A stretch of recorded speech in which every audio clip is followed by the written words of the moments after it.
বন্ধুরা, আজ আমি ঠাকুর শ্রীরামকৃষ্ণের কিছু অমৃত কথা পাঠ করছি।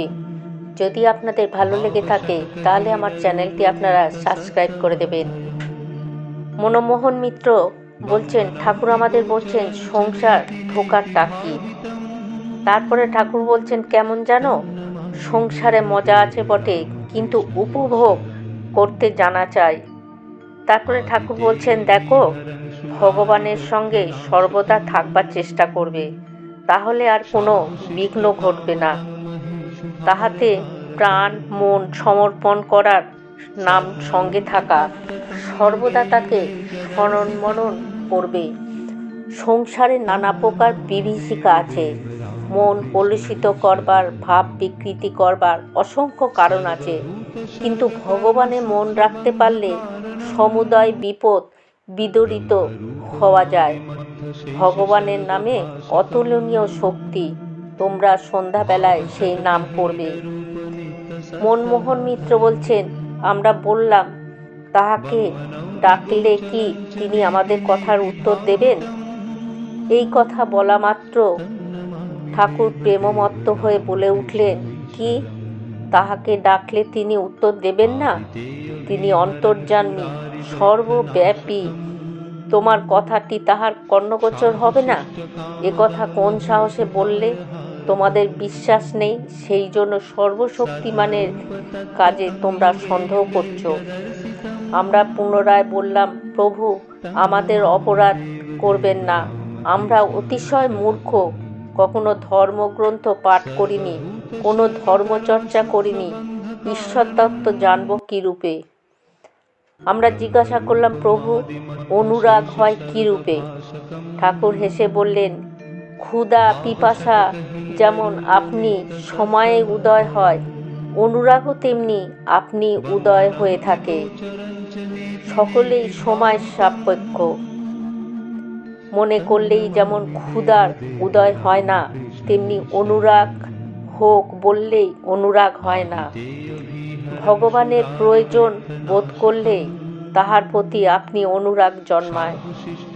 যে পর্যন্ত সংসারের ভোগ বাসনা সম্পূর্ণরূপে পরিতৃপ্ত না হবে, যে পর্যন্ত ঐহিক সুখ ভোগ কাগের বিষ্ঠার মতো পরিত্যাজ্য বোধ না হবে, যে পর্যন্ত পরিজনের সঙ্গে আত্মীয় ভাব বিলুপ্ত না হবে, যে পর্যন্ত কামিনী কাঞ্চনের আসক্তি বিচ্ছিন্ন না হবে, যে পর্যন্ত সংকল্পের তাড়নায় উপর্যুপরি হতাশ না হবে, সে পর্যন্ত ভগবানের প্রতি অনুরাগ জন্মাবে না। সে পর্যন্ত তোমাদের প্রাণ তাহার প্রতি ধাবিত হবে না। মনে করে দেখো, কজন ভগবান লাভ হয় না বলে অস্থির হয়ে বেড়াচ্ছে। লোকে স্ত্রী পুত্রের জন্য ঘটি ঘটি কাঁদে থাকে, টাকা পয়সার জন্য কেঁদে ভাসিয়ে দিতে থাকে, কিন্তু ভগবান লাভ হলো না বলে কজন চোখের জল ফেলছে, কজন তাহার দেখা মিলল না বলে কাঁদছে বলতো? আমি বারবার বলছি, তাহাকে দেখতে চায় যে কে? যে দেখতে চাহে সে অবশ্যই তাকে দেখতে পায়। ঠিক যেমন আমি তোমাদের সম্মুখে দাঁড়িয়ে রয়েছি, তেমনিভাবে তাহাকে যে জন দেখতে চায় তাহার সম্মুখে তিনি দাঁড়িয়ে আছেন।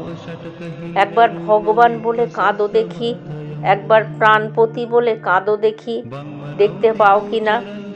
তাহাকে ডাকলে কাতর প্রাণে ডাকবে, ব্যাকুলতা হয়ে ডাকবে, তিনি কখনো স্থির হয়ে থাকতে পারেন না।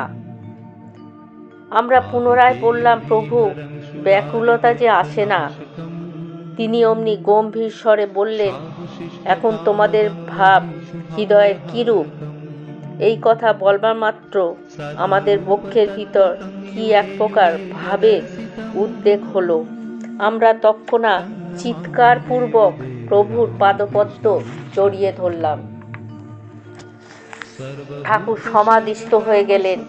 অপূর্ব ভাবোৎসবে আমাদের হৃদয়ে আনন্দে যেন ফোয়ারা খুলে গেল। ক্রমে সন্ধ্যা উপস্থিত হলো।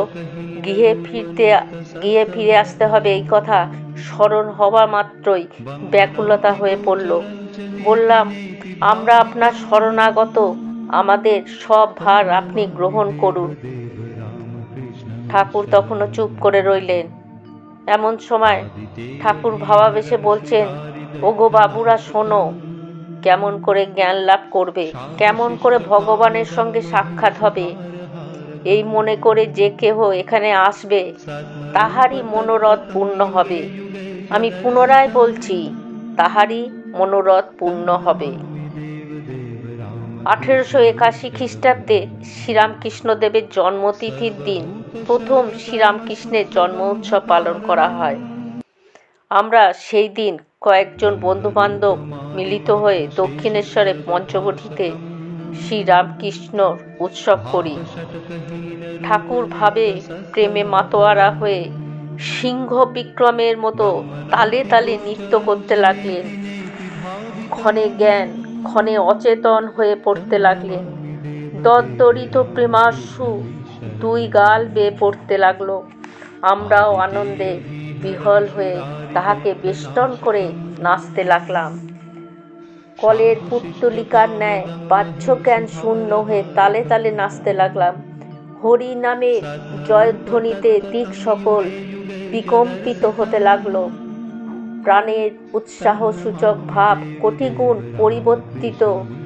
পরিবর্ধিত হতে লাগলো।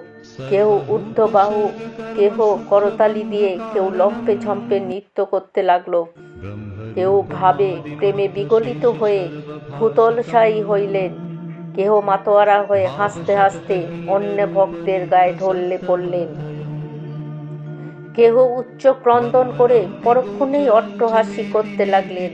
এমন হাসি আমরা কখনো দেখিনি। প্রলয়ের জনস্রোতের ন্যায় প্রবাহ হতে লাগলো। সকলেই পরমানন্দে বিহ্বল হয়ে পড়লাম। ক্রমে সংকীর্তনের বিরাম হলো। তখন ঠাকুর বাইরের জগতের সঙ্গে সমস্ত বন্ধন, সমস্ত সম্বন্ধ ছেড়ে চিদাকাশে বিচরণ করতে লাগলেন। তিনি জড় কাষ্ঠ পুত্তলিকার ন্যায় স্থির নেত্রে বসে রইলেন। মুখমণ্ডল আনন্দপূর্ণ এক অনির্বচনীয় জ্যোতিতে আলোকিত হলো। আমরা স্তম্ভিত হয়ে বসে রইলাম। বন্ধুরা, আজ আমি পাঠ এখানেই শেষ করছি। জয় ঠাকুর, জয় মা।